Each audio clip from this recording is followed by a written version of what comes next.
I'm not sure if it's light enough, but I've been driving through this forest for a couple of hours, these very lush forests, you could say, and then I came upon a sign that you will see on the right hand side in a moment that said, okay, there was a tornado in April 2011. There's a couple of trees on the right hand side that are blown over, so it's like, okay, that's a, you know, some massive trees, but still, it's like still a very lush forest. And then I came up on this stretch of road, which I think very clearly shows the power of a tornado, because there's no more lush forests. There's only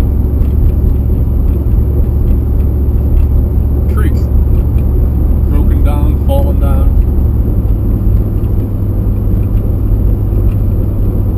No more forest. Now, I haven't been in a tornado, but the power that is shown here, I'm pretty sure I don't want to be close.